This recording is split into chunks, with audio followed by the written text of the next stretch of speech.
कहानी शुरू करने से पहले अगर आपने हमारे चैनल को सब्सक्राइब नहीं किया तो सब्सक्राइब कर लीजिए और बेल आइकन दबा दीजिए। अगर ये वीडियो पसंद आए तो लाइक का बटन दबाना ना भूलें। इस फिल्म की शुरुआत होती है 10 साल के फिन से। फिन फिलहाल हमें नाव में दिखता है। यहाँ के नज़ारों को देखकर वो उनकी ड्राइंग बनाता जा रहा है। पानी के अंदर मछलियों को देखता है और उन्हें वो अपने ड्राइंग में उतार देता है। इसी बीच पर एक शख्स फिन पर हावी होता है।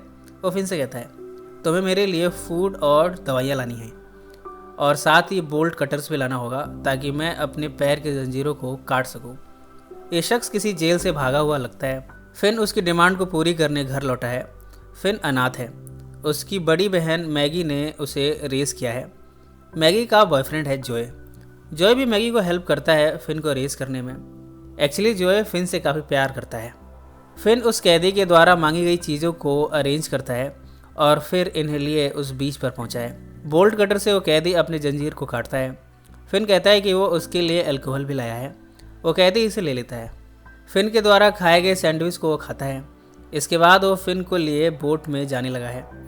फिन कहता है कि आखिर हम कहाँ जा रहे हैं। वो कैदी कहता है कि हम मैक्सिको जा रहे हैं। अब ये बोट चल पड़ी है। फिन चारों तरफ नज़र दौड़ा रहा है जबकि वो कैदी बड़े मज़े से लेटा हुआ ड्रिंक लिए जा रहा है। इतने में फिन पुलिस के शिप को दिखता है। वो उस कैदी को इस बारे में बताता है। वो कैदी अपनी जान बचाने को पानी में कूदता है। फिन के पास पुलिस पहुंचकर उसे पूछती है कि क्या उसने उस कैदी को देखा है। फिन इससे इनकार करता है। पुलिस फिन को टो करके वापस किनारे पर लाई है। अगले दिन फिन टीवी पर न्यूज़ में देख रहा है कि जो शख्स उसके साथ था वो एक मॉबस्टर है। उसका नाम आर्थर है। उसे अभी सज़ा नहीं हुई थी पर उसे स्पेशल सेल में रखा गया था। इससे बचने को वो भागा था पर पुलिस ने उसे दोबारा पकड़ लिया है। इस कहानी में एक इटालियन लॉस्ट पैराडाइज है।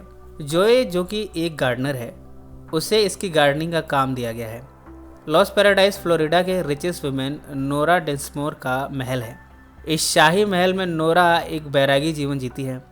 अब यह महल काफ़ी टूटा फूटा लग रहा है, यानी बाहर की दुनिया से उनका कोई संपर्क नहीं है। नोरा का एक फियांसे था पर जब उसने उन्हें छोड़ दिया तब से नोरा यही रहने लगी। फिन भी अब जॉय के साथ यहाँ आता है। जॉय तो गार्डनिंग के काम में व्यस्त है पर फिन बड़े गौर से यहाँ की चीज़ों को देखता है।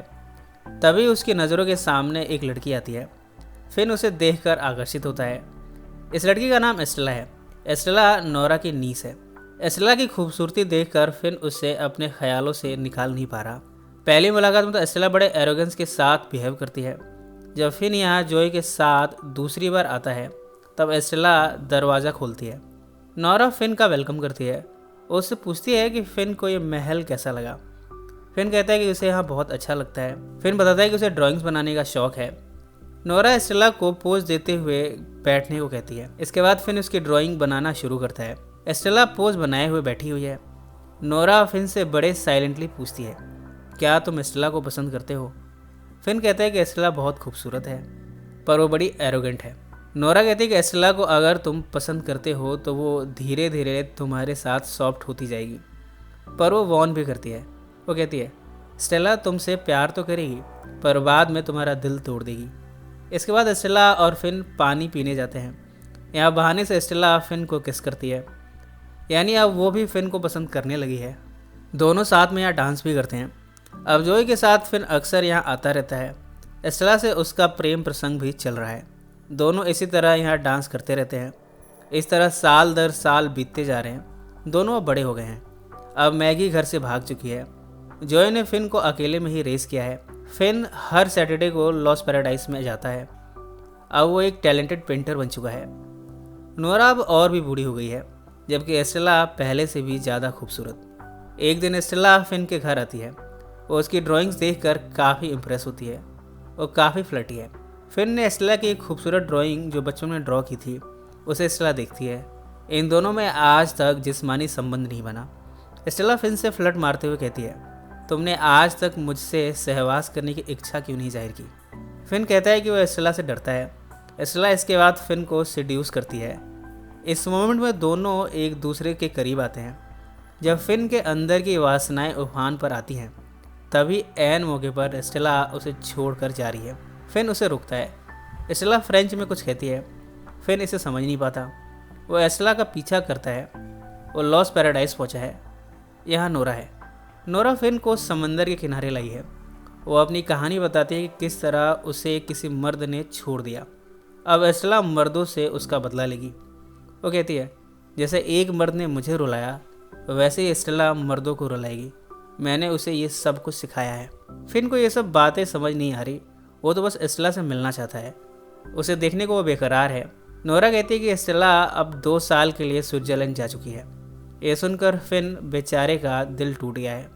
इसके बाद कहानी 7 साल आगे जाती है। फिन ने पेंटिंग छोड़ दिया है। अब वो लॉस पैराडाइज भी नहीं जाता। अब उसे ना फेमस बनने ना अमीर बनने का शौक़ है। यहाँ तक कि अब उसने एस्टेला जैसी खूबसूरत लड़की को पाने का ख्वाब भी छोड़ दिया है। मूव ऑन करके अब वो लाइफ में खुशियाँ ढूंढ रहे हैं। इतने में एक लॉयर फिन से मिलने आया है। वो कहता है, एक गैलरी ओनर को तुम्हारे काम में इंटरेस्ट है। वो न्यूयॉर्क की आर्ट गैलरी में तुम्हारे काम को शो करना चाहता है। फिन कहता है कि अब वो इन सब को छोड़ चुका है, पर उस लॉयर के बार बार कहने पर वो इसके लिए राज़ी हो गया है। न्यूयॉर्क जाने से पहले एक बार और वो लॉस पैराडाइज पहुंचा है। नोरा अभी भी वैसी ही ज़िंदगी जी रही है जैसे वो पहले जीती थी। वो फिन से कहती है, तुम्हें इतनी जल्दी हार नहीं माननी चाहिए। इसलाह तुम्हें अभी भी मिल सकती है, वो भी न्यूयॉर्क में ही है। फिन अब अपने पेंटिंग के लिए न्यूयॉर्क पहुंच गया है। यहाँ की गैलरी को वो विज़िट करता है। एक दिन जब वो पार्क में फाउंटेन से पानी पी रहा है तब इसला भी अपना मुंह लगाती है, बिल्कुल वैसे जैसे बचपन में किया करते थे। यहाँ दोनों एक दूसरे के हाल चाल लेते हैं। इसला को देखकर फिन फिर से अपने ऊपर काबू नहीं कर पा रहा। इसला के लिए आज भी वो कुछ भी करने को तैयार है। इसला उसे शाम को एक पार्टी में इनवाइट करती है।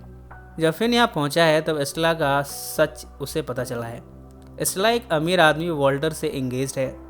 या वो फिन से फ्लर्ट मारते हुए कहती है, क्या तुम मेरी एक और पेंटिंग बना सकते हो? फिन इसके लिए हाँ कर देता है। अगली शाम अचानक से एस्टेला फिन के अपार्टमेंट पहुंचती है। वो यहाँ अपनी पेंटिंग बनवाने की इच्छा जाहिर करती है। फिन ब्रश लेकर तैयार हो जाता है। एस्टेला एक के बाद एक अपने कपड़े उतारे जा रही है। इन सब के बाद वो फिन से फ्लर्ट भी मारती है। कुछ ही समय में एस्टेला पूरी तरह निर्वस्त्र हो गई है। फिन उसकी पेंटिंग को बनाया जा रहा है। जब फिन की पेंटिंग फिनिश होने को है तभी एस्टेला यहाँ से बिना बताए चली जाती है। थोड़ी देर में यहाँ वॉल्टर आता है। यहाँ की पेंटिंग्स को देखकर वो फिगर आउट कर लेता है कि एस्टेला यहाँ आई थी। और फिन से कहता है कि वो एस्टेला से एंगेजमेंट तोड़ने वाला है। बाद में एस्टेला फिन से मिलकर कहती है कि वो कंफ्यूज्ड है कि वो किसे चुने, फिन को या फिर वॉल्टर को। फिन को लगने लगा है कि एस्टेला सिर्फ उसके जज्बातों से खेल रही है। वो बिना कुछ कहे ही यहाँ से चला जाता है। आर्ट गैलरी की तैयारियाँ चल रही हैं, पर फिन को सिर्फ एस्टेला का ख्याल आ रहा है। आखिरकार वो उसका पहला प्यार थी। वो इन सब को छोड़कर यहाँ से तेज़ी से दौड़ा है। बारिश काफ़ी तेज़ हो रही है। और इस समय उसे रेस्टोरेंट में पहुँचा है जहाँ एस्टेला अपने साथियों के साथ बैठी है। फिन उसका हाथ पकड़कर यहाँ से बाहर लाता है। बाहर बारिश के बीच वो एस्टेला को किस करता है। इसके बाद उसे अपने अपार्टमेंट लाया है। दोनों यहाँ प्रेमालिंगन करते हैं। इसके बाद यहाँ रति क्रिया भी करते हैं। इन सब के बाद एस्टेला कहती है कि उसे अपनी आंटी नोरा से मिलने जाना है। फिन कहता है कि आज की शाम उसकी आर्ट गैलरी में ओपनिंग है। वो अपने प्यार को वहाँ देखना चाहता है। एस्टेला वादा करती है कि वो ओपनिंग होने तक ज़रूर पहुँच जाएगी। शाम को आर्ट गैलरी की ओपनिंग हो रही है। फिन की नज़रें सिर्फ एस्टेला को ढूंढ रही हैं। यहाँ जॉय आता है। वो कहता है कि फिन अपनी लाइफ को एक लड़की के पीछे बर्बाद करने में क्यों तुला है। फिन को इन सब बातों का कोई फ़र्क नहीं पड़ता। उसे तो इस सवाल का जवाब चाहिए कि आखिर एस्टेला वादा करने के बाद भी उसे निभा क्यों नहीं पाई। वो एस्टेला के न्यूयॉर्क वाले घर के बाहर जाता है। यहाँ वो चिल्लाते हुए कहता है, अब मैं भी अमीर बन चुका हूँ, मैं अब कामयाब हूँ, तुम्हें अब मुझे एक्सेप्ट करने में कोई प्रॉब्लम नहीं होगी। जब बिल्डिंग के अंदर से कोई आवाज़ नहीं आई तब वो इसके अंदर जाता है। वो इस समय एस्टेला एस्टेला चिल्ला रहा है। यहाँ उसे एस्टेला तो नहीं मिली पर उसकी आंटी नोरा दिखी है। नोरा बताती है कि ये मकान उसी का है, कभी कभी यहाँ आ जाया करती है। फिन एस्टेला के बारे में पूछता है। नोरा कहती है कि उसकी शादी हो गई। वो न्यूयॉर्क इसीलिए आई थी कि उसकी वॉल्टर से शादी हो जाए। वो कहती है कि एस्टेला तो बस फिन का इस्तेमाल कर रही थी, उसके साथ खेल रही थी, वॉल्टर को जेलस फील करा रही थी ताकि वॉल्टर एस्टेला से शादी करने को तैयार हो जाए। ये सुनकर फिन को जैसे धक्का सा लगा है। वो नोरा के हाथ को अपने दिल पर रख कर कहता है, ये मेरा दिल है जो कि टूट चुका है। नोरा कहती है, मेरा भी कभी दिल टूटा था, मेरा क्या कसूर था। पर नोरा को एहसास हुआ है कि किस कदर फिन का दिल टूटा है। फिन यहाँ से बाहर आता है, ऊपर आसमान की तरफ देखता है। इस समय एस्टेला फ्लाइट से यहाँ से दूर जा रही है। फिर जब अपने स्टूडियो लौटा है तब यहाँ उसे एक दाढ़ी में एक शख्स दिखता है। ये शख्स फिन का ही इंतज़ार कर रहा है। ये और कोई नहीं बल्कि आर्थर है, वो मॉब्स्टर जो फिन को बचपन में बीच पर मिला था। वो फिन को बिल्कुल वैसे ही पकड़ता है जैसे उसने उसके बचपन में बीच पर पकड़ा था। फिन को सब कुछ याद आया है। यहाँ में पता चलता है कि फिन को आर्ट गैलरी में जो भी सक्सेस मिली है, आज तक वो जो कुछ भी बना है सब में आर्थर का ही हाथ है। यहाँ तक कि आर्ट गैलरी भी आर्थर की है। आर्थर कहता है कि उसे पकड़ा गया और वो फिर से भागने में कामयाब हुआ। उसके बाद वो रिलोकेट हो गया। वो फिन को फॉलो करता रहता था। वो फिन को कामयाब होते हुए देखना चाहता था। वो कहता है कि उसे पेरिस जाना है। फिन उसे सबवे पर छोड़ने आता है। जब स्टेशन पर है तब 3 लोग आर्थर पर कमेंट पास करते हैं। फिन और आर्थर ट्रेन में चढ़ जाते हैं। इन दोनों को तो यही लगा है कि अब ये सेफ है। तभी उनमें से एक शख्स ट्रेन में चढ़ता है और आर्थर को स्टैब करके चला जाता है। अब आर्थर मरने को है। आर्थर फिन को वो उसके बचपन की ड्राइंग दिखाता है जिसे आज तक उसने संभाल कर रखा है। आर्थर कहता है कि जिस तरह फिन ने उसके लिए बिना कुछ सोचे समझे, बिना डरे उसकी मदद की, उसका एहसान वो आज तक उतार रहा है। आज तक वो फिन को बिना बताए हमेशा उसकी भलाई के लिए काम करता रहा। इसके बाद आर्थर यहाँ दम तोड़ देता है। ये सब जानकर फिन भावुक हुआ है। फिन अपने आप को डिटैच करता है और अब वो पेरिस पहुँचा है। यहाँ वो आर्ट की स्टडी करेगा। कुछ समय के बाद वो यहाँ पे सक्सेसफुल हो जाता है। अपने अंकल जॉय को विजिट करने फिन वापस न्यूयॉर्क पहुँचा है। जॉय ने नई पार्टनर ढूंढ ली है। उसने शादी कर ली है। इस शादी से एक बच्चा भी है। अगले दिन फिन लॉस पैराडाइज को विजिट करने जाता है। नोरा अब मर चुकी है। यहाँ एक छोटी लड़की को देखता है जो बिल्कुल स्टेला जैसी लग रही है। फिन उसका पीछा करता है। अब वो समंदर के किनारे पहुँच चुका है। यहाँ स्टेला खड़ी है। ये स्टेला की डॉटर थी। स्टेला फिन से कहती है कि वो अपनी डॉटर को ये जगह दिखाने लाई थी। उसका अब डिवोर्स हो चुका है। वो फिन से पूछती है, मैंने तुम्हारे साथ बहुत गलत किया है, क्या तुम कभी मुझे माफ़ कर पाओगे? फिन कहता है, तुम मुझे ठीक से शायद जानती नहीं हो। इसके बाद दोनों एक दूसरे का हाथ थामते हैं। फिन हमसे बातें करता हुआ कहता है कि स्टेला उसकी लाइफ में एक ही प्यार थी, वो उसके लिए कुछ भी कर सकता था, इसलिए उसने स्टेला को इन सब के बाद भी माफ़ कर दिया। इसी नोट पर यह फिल्म समाप्त हो गई। सो फ्रेंड्स, फिर मिलेंगे ज़िंदगी के किसी नए मोड़ पर।